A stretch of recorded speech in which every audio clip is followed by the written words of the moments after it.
What is up, YouTube? Caseman's Primary back at you with yet another video. My most recent upload, as I'm sure many of you are well aware, was my review of the movie Jigsaw, which, I will say again, was a great movie. I would highly recommend it if you're a Saw fan. If you're not a Saw fan, I would recommend you watch the first 7 films first, to kind of get a feel for the franchise before you watch this one, because there are some connections to the previous installments. But that's not why we're here today. I got a note from someone here on YouTube saying, why don't you do another top 10 video, but this time of your top 10 favorite saw traps. So I thought, let's do it. Let's do a top 10 video. So just like last time, I'm going to be doing another top 10 list, and this time it's of my top 10 saw traps from the films. Now for this list, I'm limiting them to the first 7 movies, as to avoid spoilers from Jigsaw, and I've only seen them played out once. So, you will only be seeing traps from the first 7 films on this list. There will be no traps from Jigsaw, as to avoid spoilers. I may update this list in the future, including the traps from Jigsaw, but for the time being, we're just going to pretend this one doesn't exist, and we're going to focus on the first 7 films. So let's get started with number 10. Number 10 is probably one of the most iconic traps of the franchise, and that's the reverse bear trap. I'm pretty sure anyone who's seen the Saw franchise knows exactly what the reverse bear trap is and what it does, who's been a victim of it, who's died, and who's survived. It's pretty simple. It was one of the first ever traps featured in the franchise, featured in the first movie and its several sequels, and it was also the first trap to show a victim could survive. As we saw in the first film, most of Jigsaw's traps showed the victim dying, but with Amanda in the reverse bear trap, we saw that Jigsaw's games can be won, and the victim can survive. Most of you who have seen the reverse bear trap, if you've at least seen the Saw films, but if you haven't, let me give you a brief rundown of what it is. It's basically a head-worn device that is put on your head, locked in the back with a padlock, and a separate attachment is placed into your mouth and bolted to the front that hooks into your upper and lower jaws. When the timer expires, the front of the device rips open, which will rip your jaws and your whole face open. Just like the opposite of a bear trap, which, instead of snapping shut, snaps open. And it's pretty much how it's got its name. The puppet even says in the video, think of it like a reverse bear trap. The reason why this one makes number 10 on the list is just because it's so iconic to the franchise. I've seen a fair number of people cosplay of the reverse bear trap. There's props you can buy of the reverse bear trap that you can wear. I mean, they don't function, obviously, but you can wear them. I'm pretty sure that there are replicas you can buy that you can wear, or just display on a mannequin head, or you can make your own if you're skilled enough. But it's just one of those props that's just synonymous with the franchise. And I don't count the reverse bear trap 2.0. That trap was just a modernized version of the reverse bear trap, just giving a more sleeker look, and featured a digital timer instead of the physical countdown timer. Number 9. The public execution trap from Saw 3D. The reason why this one makes the list is because it does something that no other Saw trap has done before. It takes place, hence the name, it takes place in a public setting. It is the very first trap of Saw 3D, or Saw the Final Chapter, whatever you want to call it. It features 3 people. 2 guys named Brad and Ryan, and I think the girl's name was Dina. This trap was originally supposed to be a concept for another trap that would be used in Saw 3, but would later be edited. Basically, Billy comes in on his tricycle. This would be one of the rare times where Billy would actually appear in person to give instructions instead of either on a tape or on a video. He would basically explain that the girl hanging above them had pushed both men to break the law to satisfy her materialistic needs, and it's time for one of them to drop out of the love triangle. So basically he tells them that within 60 seconds, one of them has to die. In order for her to be spared, there's 3 circular saws, one facing each of the guys and one pointing straight up. In order for her to be spared, they only have to be pushed to one side or the other to kill the other person and spare her. And it has to happen before the 60-second timer ends. However, if neither of the guys want to die and the saws kept pointing straight up, the girl will die. So, like I said, it's one of those traps where the only way to escape is if someone dies. And usually it's the majority rules decides who dies. And originally we thought Brad was going to die. But then once Brad started getting injured, Dina started cheering for the other guy, and then they realized it's not worth it. You know, she's not worth fighting over, and then timer expires, she gets cut in half, she dies, end of subject. The only thing I find weird about that one is I thought that Billy would at least wheel himself out of the way after he's done giving his instruction, because if you see the trap play out in the movie, you see he gets covered in blood.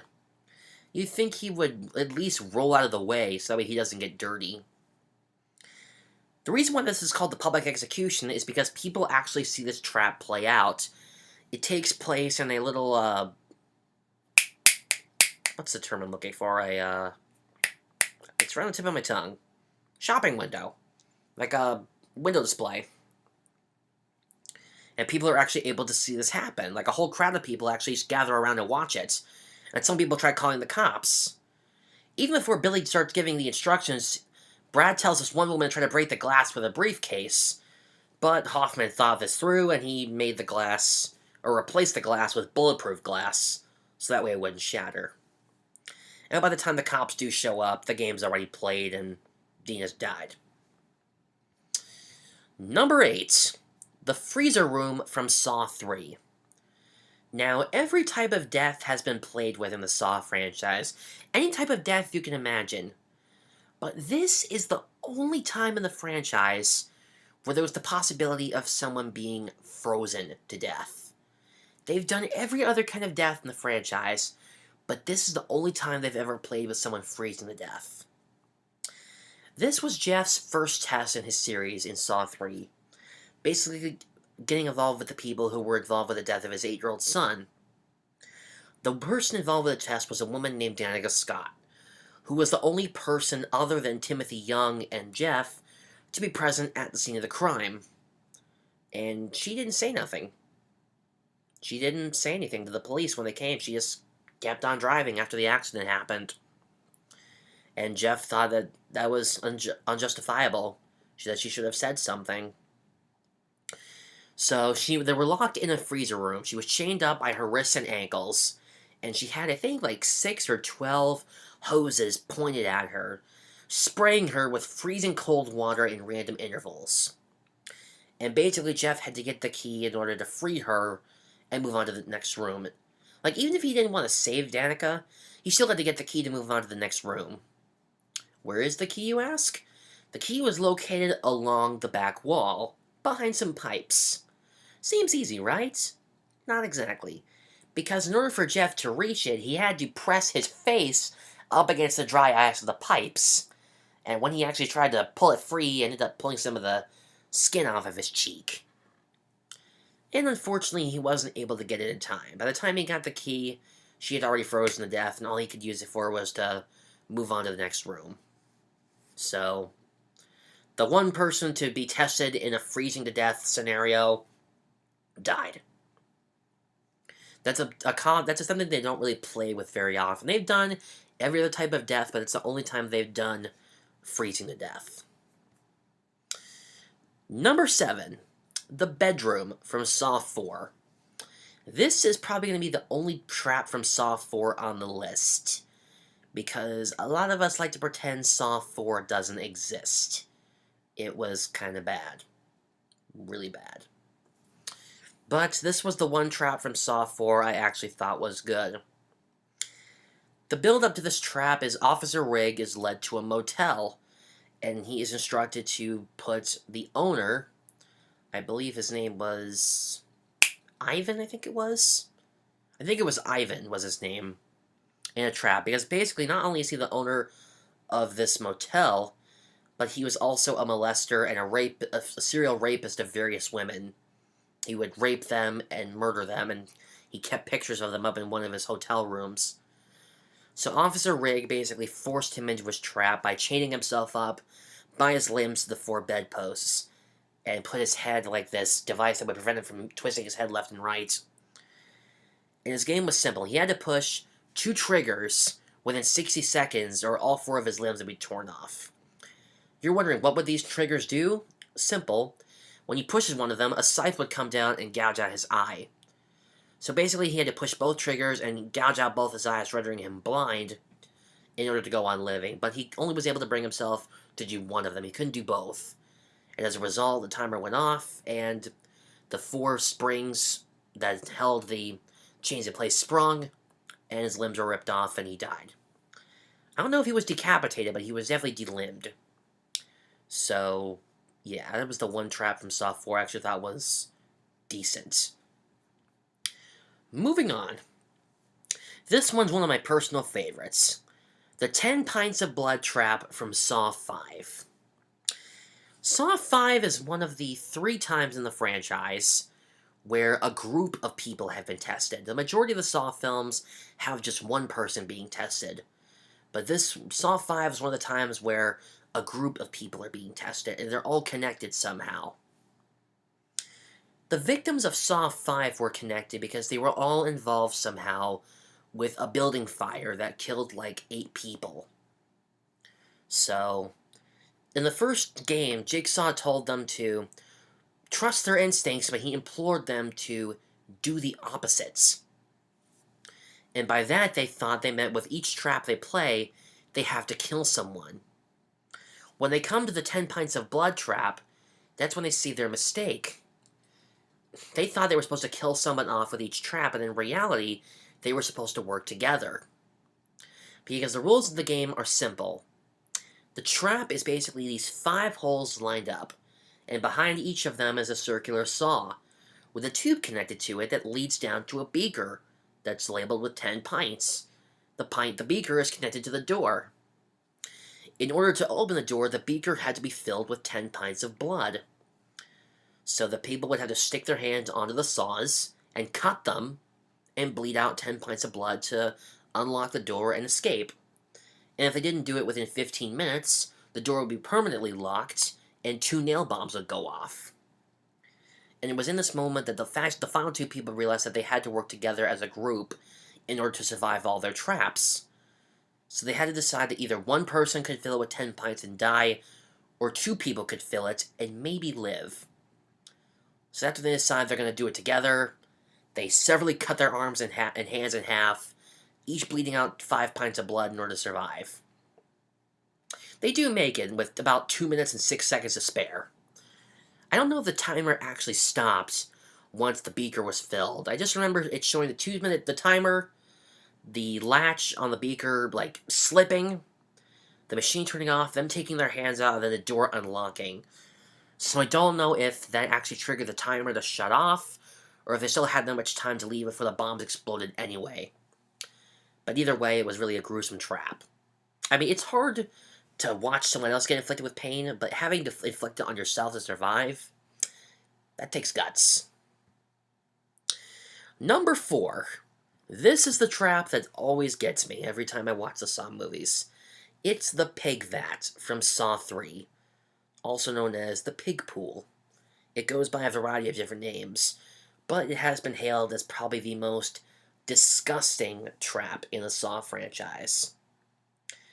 This was Jeff's second test in his series of 3, involving people with, again, the death of his son. The person being tested in this one was the judge who presided over the case and only sentenced the killer to 6 months. According to Jeff, people get longer for unpaid parking tickets, which I find a little hard to believe. I don't think you get longer than 6 months for not paying parking tickets.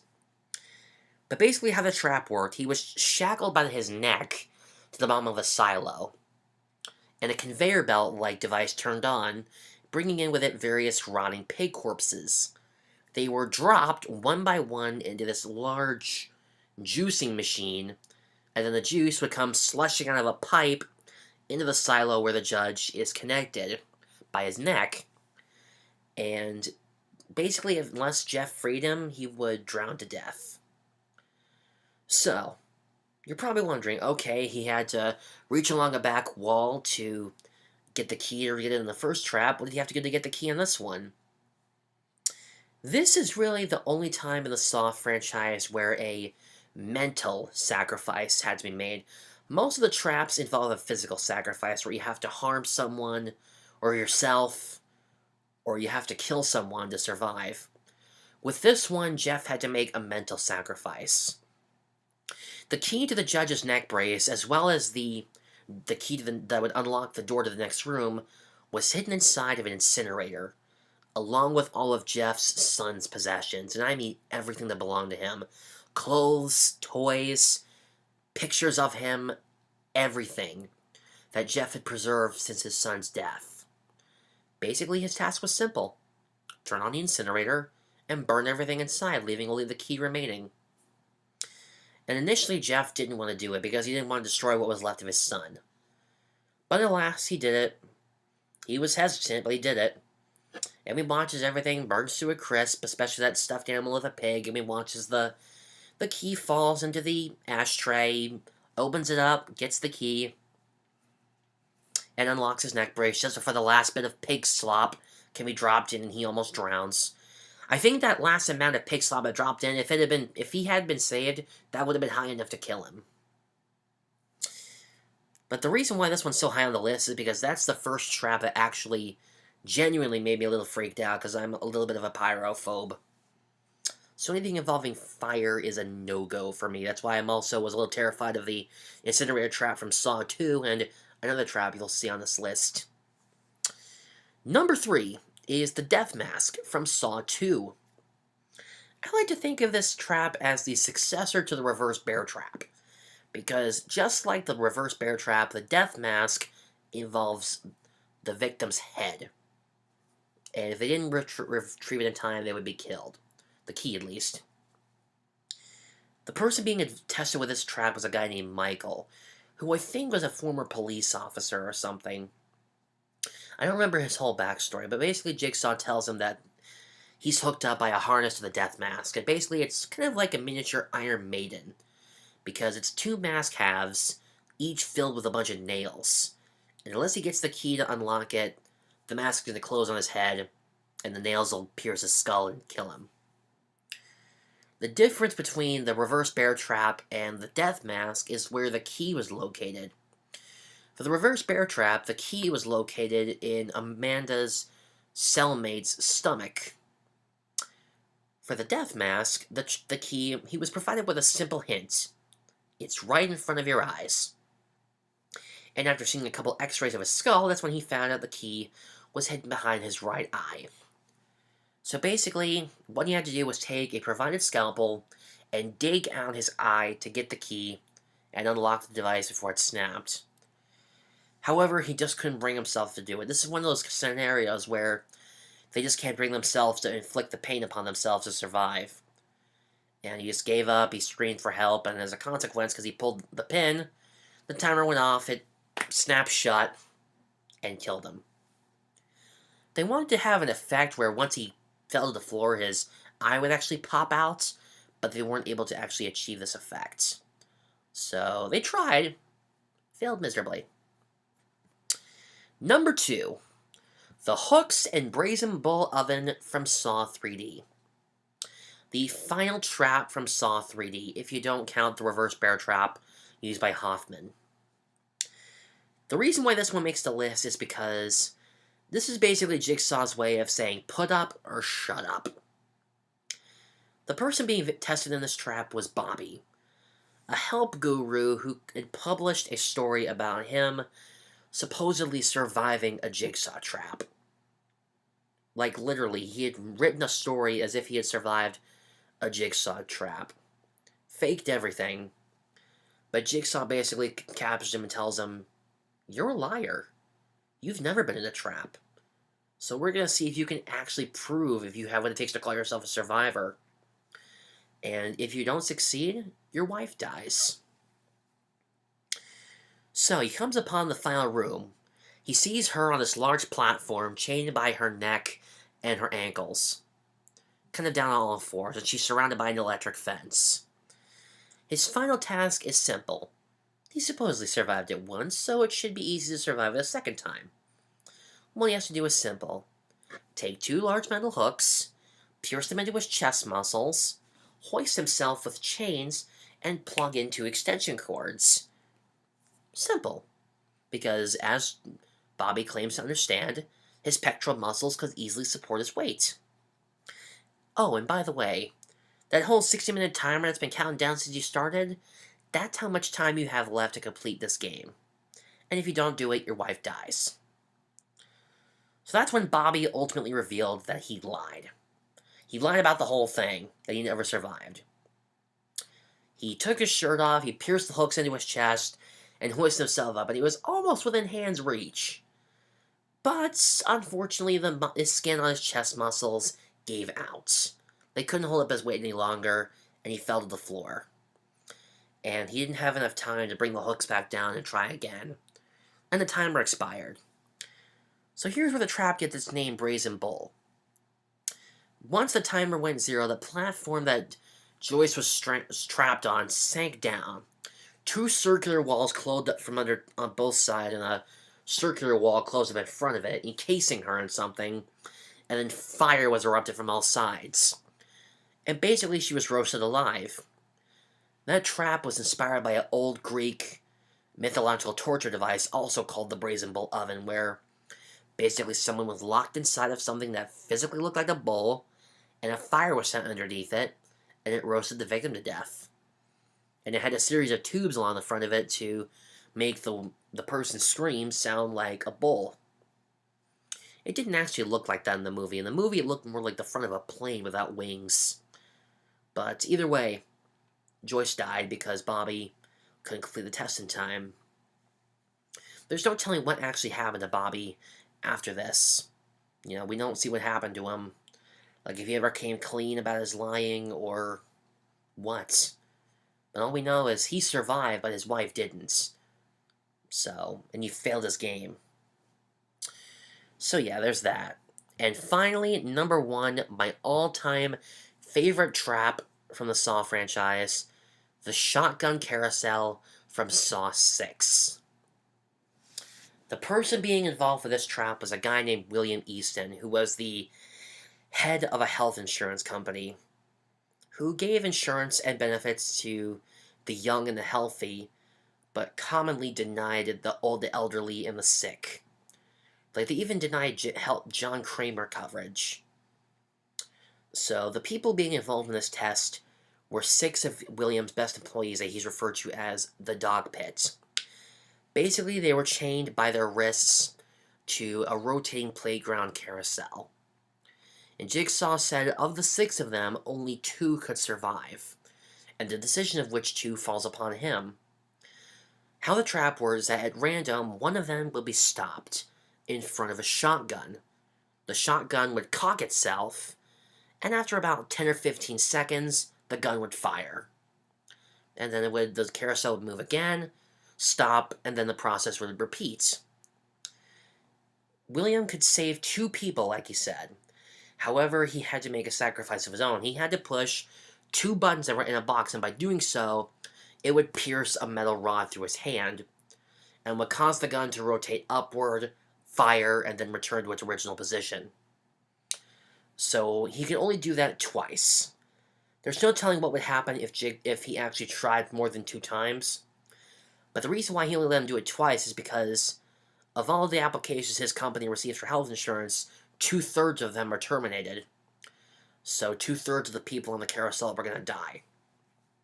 That's why he can only save 2 out of the 6. So basically, he kind of had to evaluate each of his employees and wonder if they're worthy of living or not. He ultimately does save 2 people. The 2nd and 5th person to be stopped by the carousel, he saves. And everyone else is met at the end of a cruel twist of a shotgun. Yeah, that's one I would hate to be caught in myself, you know. Knowing there's a possibility I could die if my manager didn't save me. I hope my boss wouldn't kill me. But yeah, those are my top 10 Saw traps. There's no honorable mentions or anything like that, because I don't think there's any traps that are worthy of honorable mentions. I know this video might have taken a long time, but that's because I wanted to explain everything. But what were your top 10 Saw traps, or what's your favorite Saw trap? Let me know down in the comments. Guess that's about it. Later, guys. I am out of here.